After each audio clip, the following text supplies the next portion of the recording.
bogland. We have no prairies to slice a big sun at evening. Everywhere the eye concedes to encroaching horizon is wooed into the cyclops eye of a tarn. Our unfenced country is bog that keeps crusting between the sights of the sun.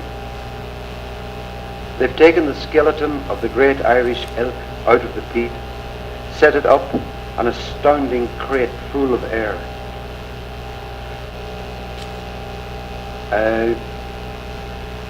You always want a poem to go past you, as it were. I mean, there's a satisfaction in writing a poem where you say, yeah, there it is, and you shut it up, tie the bow on it. But the poem that you really want to happen is one which you finish, and it keeps going, and it says, come on, follow me. There's more here. This happened to me once with a poem called Bogland, which seemed to have more wind blowing through it than I was used to. So I read it. Bogland is a very characteristic, picturesque, remote, outback Irish landscape, as you know. It feels quite old when you're in it, but geologically speaking, it is the youngest part of the earth, because it's made up of vegetable matter, which decays year after year after year. So it's stuff that has grown up over the last 5,000, 10,000 years. And therefore, the historical happenings are somehow recorded in its various layers. And because the layers of the bogland sometimes contain tannic acid and preservative formations, it's a place where many archaeological finds are made. So as you cut down through the peat in the bogs, you can discover the historical layers of what happened in the place. So it's kind of Jungian ground.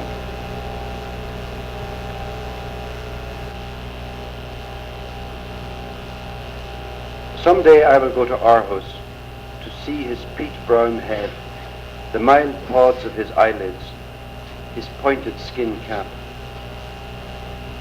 In the flat country nearby where they dug him out, his last gruel of winter seeds caked in his stomach, naked except for the cap, noose and girdle, I will stand a long time. Bridegroom to the goddess, she tightened her torque on him and opened her fan, those dark juices working him to a saint's kept body, trove of the turf cutter's honeycombed workings. Now his stained face reposes at Aarhus.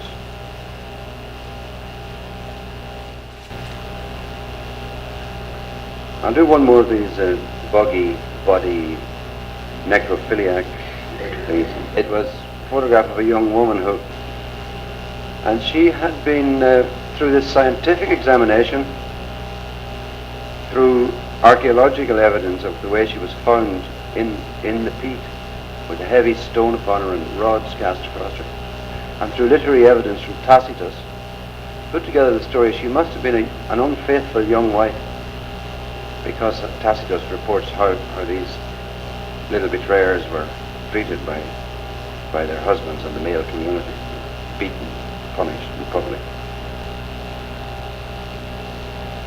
It's called punishment. I can feel the tug of the halter at the nape of her neck, the wind on her naked front. It blows her nipples to amber beads. It shakes the frail rigging of her ribs. I can see her drowned body in the bog, the weighing stone, the floating rods and boughs, under which, at first, she was a barked sapling that is dug up, oak bone, brain firkin, her shaved head like a stubble of black corn, her blindfold a soiled bandage, her noose a ring to store the memories of love.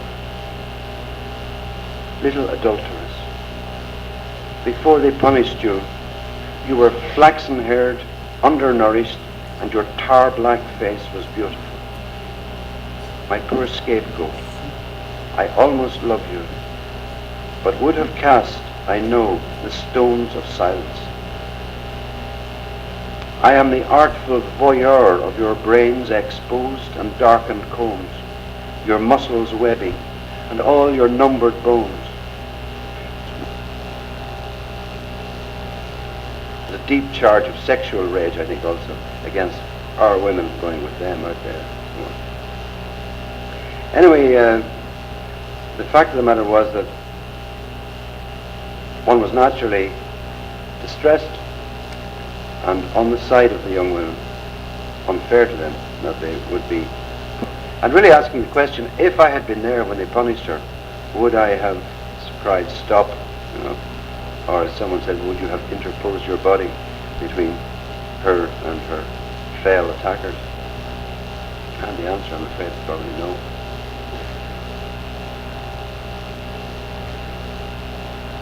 Our pioneers keep striking inwards and downwards. Every layer they strip seems camped on before. The bog holes might be Atlantic seepage. The wet centre is bottomless.